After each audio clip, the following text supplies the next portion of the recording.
Right,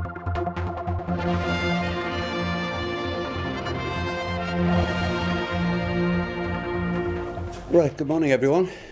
Thank you for coming along this morning. This is just to give the press the opportunity to meet Lord McNally, who we're very privileged to have on the island for a couple of days to conduct a discussion about the relationship between the Isle of Man and the United Kingdom, and for Lord McNally generally to learn a little bit more about the island and see a little bit more of the island while he's here. Lord McNally attended the Awards for Excellence dinner last night to see firsthand the broader face of the Isle of Man, to experience the success we've had in a wide range of areas within government and across the private sector and the third sector. I think he had an enjoyable evening. But the main purpose of the trip is to simply build on the good relationship that the Isle of Man has with the Ministry of Justice. You'll be aware that Lord McNally has the ministerial responsibility for the constitutional relationship between the Isle of Man and the United Kingdom. I've met Tom on a number of occasions. I think we have a good understanding now of both positions. This morning we've had further discussions to clarify a number of points. And I think we are in general agreement as to the best way forward in developing our relationship further. So I'm delighted Tom is here. He's been a good friend of the Isle of Man. He's been very helpful with his advice and support over the time that he's been in post. And we look forward to a long and fruitful continuing relationship with him and indeed with his department. So if I could hand over to Lord McNally now to make a few comments. Yes, well, first of all, it's great to be back in the Isle of Man, even more so great to be back as the Minister responsible for relations with the Isle of Man and other Crown Dependencies. I survived the recent ministerial reshuffle, so I've now been in post 2.5 years, and I think now managed to have a clear idea of how I want to develop that relationship. I hope it's one which is based on mutual respect, mutual understanding, and where I've tried to champion in Whitehall a process where it isn't just me or the Ministry of Justice handling these relations, but that each Whitehall department is aware of and alive to the interests of the Isle of Man, and that the Chief Minister and his colleagues have direct access to the relevant ministers and ministries, so that things don't get gummed up or clogged up in the Whitehall machine. One of the things that being at the Excellence Awards last night confirmed to me, I think I already knew it, but in terms of the realities is the thing that I would compliment the Isle of Man on is resilience and strategic vision. I'm just looking at the programme for the Excellence Awards. Manufacturing, aviation, aerospace, maritime, space, e-gaming, e-business, financial services, fund management, clean tech, retailing, tourism.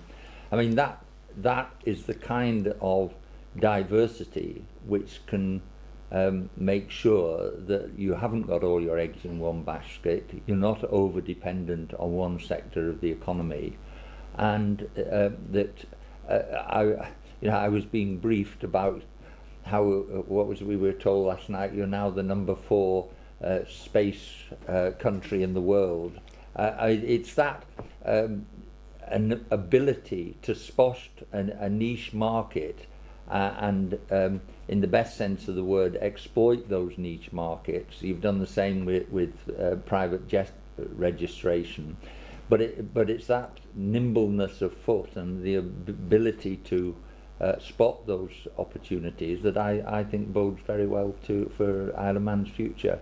So very pleased to be back. I always like to remind each other, my first visit was as a 7 or 8 years old when I came over on Mona's Isle from Fleetwood. And I'm going back. I hope my childhood memories are not destroyed later today, because my one memory of that visit was to visit Groudle Glen, and the names always stayed in my mind because I thought I was in fairyland, and so I'm returning to Groudle Glen later today. Lord McNally, you mentioned briefing other departments in the UK on the Isle of Man. I know in a constitutional report some years ago, the level of ignorance about the Isle of Man was marked. Has that improved? I think it's improved, and I think it's improved partly because the Isle of Man has invested a lot more time and effort in making direct contact, not only with Whitehall, but with Westminster. I said to another Crown dependency, which I will not name, but that an attitude of "you don't like us but we don't care," which is the kind of chant of Millwall Football Club, is not a sensible approach for a Crown dependency. You can't pretend that the Isle of Man is going to be the top of the agenda in every Whitehall department, but you can ensure that things are not done without due thought and due consultation and due process. And I think that is more better than when it was looked at by the Justice Committee. I think they recognised what was a gap in the market, and as I say, when I came into office 2.5 years ago, it was one of the things that I addressed. I got the Prime Minister's permission to write to every department pointing out that they, not just the Ministry of Justice, but they had specific responsibilities to the Crown dependencies, and that the lead minister should make sure that he or one of his ministerial colleagues had on their radar the interests of Crown dependencies and were having a proper dialogue with them about the issues that were relevant. And I think that is happening, and the Chief Minister knows that if it isn't happening, he only has to pick up the phone, and I will do the progress chasing to make sure it happens. And how things have improved since your last visit here? Because Mr. Bell has used his speeches at the Exeter Awards in the past to put a bit of criticism your way, not you directly, but to the UK and how we've been treated. Are things better now? I hope they are. I think, given that when the Chancellor appeared at the Olympics, he was booed, I thought he would probably be envious of the genuinely warm reception the Chief Minister received last night. But I also, quite genuine, I've read both his speech to Tynwald and the speech he made last night, and I thought he was being robustly realistic. It's not much fun, let me assure you, about being a minister in any government at this time. It would be always nice to be presiding over better times, but these are tough times, and I think they need people at the helm who are willing to take the tough decisions. But in terms of our relationship, I think they are in good repair, and I think we mutually understand that it has fallen to us to govern in tough times, and I think that the more that we can cooperate, the more that we can make sure that there are no surprises one way or the other, the better we are to manage through those tough times. Mr. Bell said you were seeking clarification on a number of points in your visit here. Can you tell us what that need for clarification covers? No, I think when I say clarification, I want to know how the financial services sector is recovering, just as I want to tell him how the financial services sector is recovering in the UK. I mean, one of the things that I think we've got to be very careful about, yes, there were abuses and excesses, and they've been fully exposed. But in both our jurisdictions, financial services happen to be something that we're rather good at, and something that we can, the world will come to our door because we're good at it. And therefore, while being clear that we want to clear out the bad practices, we also want to retain what has long been the selling point for both our jurisdictions, which is a reputation for integrity, a reputation for looking after people's money in a proper way and behaving in an ethical manner. And the more we can work and cooperate on that, it's essential. I think also we need to discuss the areas where we have a mutual interest, interestingly enough, on space and space technology. The Chancellor announced that even in these difficult times, we are significantly increasing UK investment in space technology. We just won an important research and development location for a European space agency in Oxford. The Northwest is a major centre for one of our most resilient manufacturing industries in both space and aeronautics. And again, I was completely blown away last night looking just how successful you've been in retaining and developing very high-tech, world-class engineering capacity on this island. And I think it merges very well into the priority we're giving in that sector. I think mistakes in the UK were made over a 30-year period in looking to a kind of post-industrial future for our economy. I think there's now a greater understanding that you also do need, in a balanced economy, an effective and resilient manufacturing sector. And I think you're doing that here and looking, as I said before, looking for those key niche markets in areas of sustained growth, and we're doing very much the same. I think, you know, the one thing that struck me reading the Chief Minister's Tynwald speech was that there were passages that could be said by David Cameron, there were passages that could be said by Barack Obama. We all live in a much tougher world. We're all a lot poorer than we thought we were 4 years ago. But that's one of the realities of government today.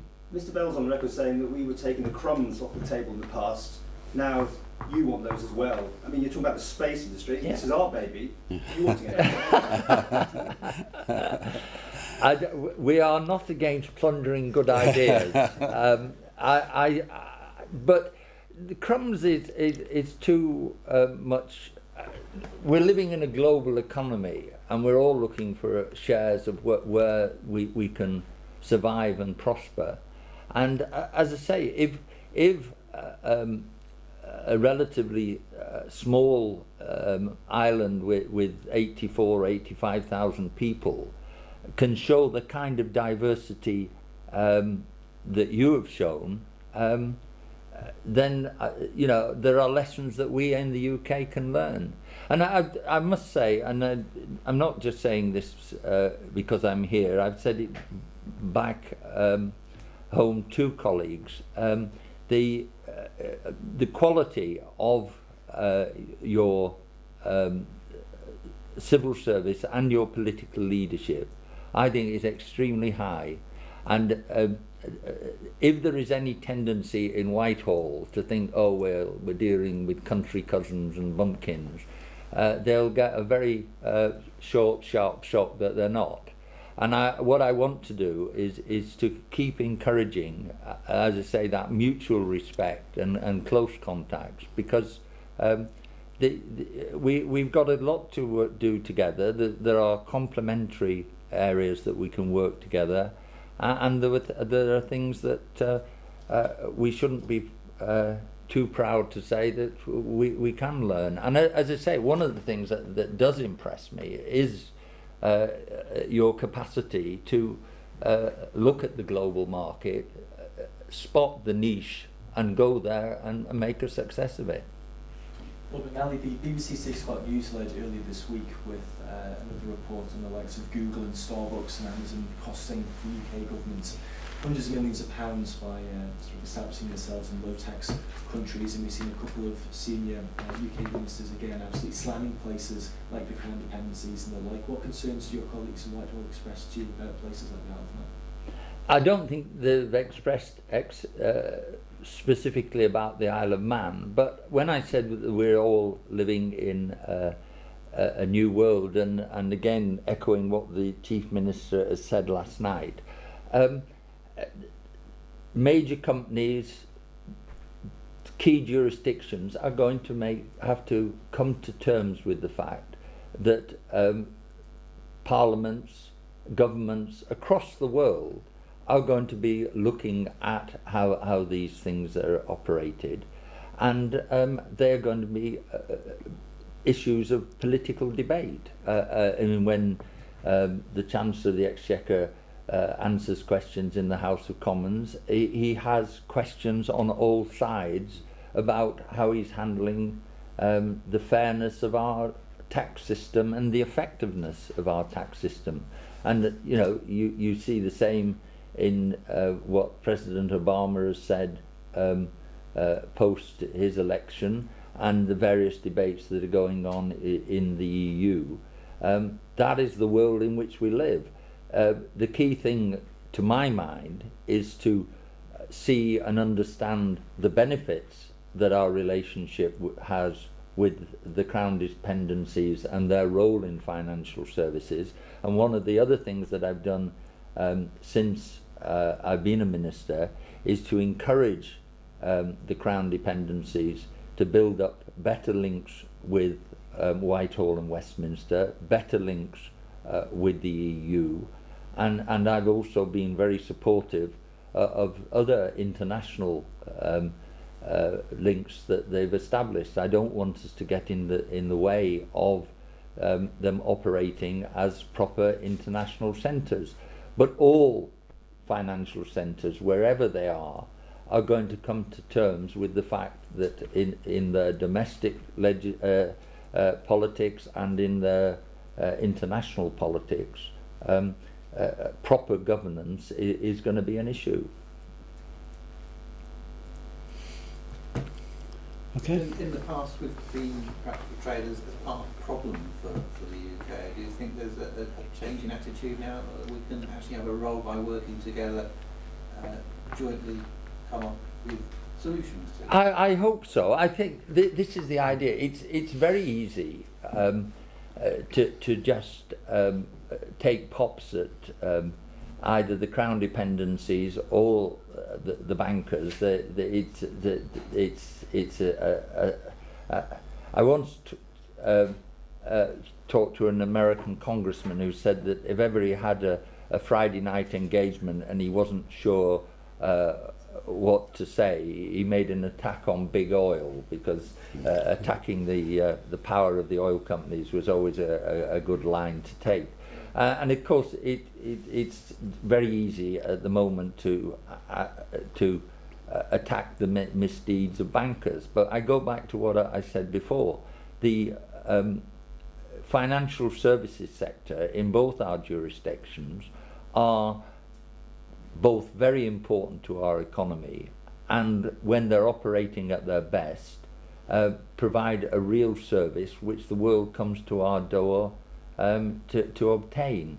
And what we've got to do, and you've hit your nail on the head, by talking and working together, we've got to retain the best both of our reputation and what we do within the system. And again, when I mentioned earlier about links with Whitehall and Westminster, I also, partly because I spent 11 years working for the Corporation of London, I'm very pleased to see the Isle of Man building on its already good relations with the City of London. And I believe you had a very good meeting at Mansion House relatively recently.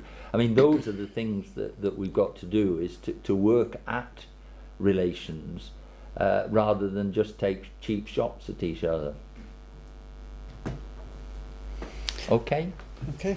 I was also impressed last night at your complete, I can see Olympic gold medalists for the next 20 years coming to the Isle of Man from the finale of the Excellence Award. I've also got to say I pay tribute to the resilience of the Chief Minister, because I crept off to bed at 11 o'clock, absolutely exhausted, and I understand that he was partying till dawn. And feels like it.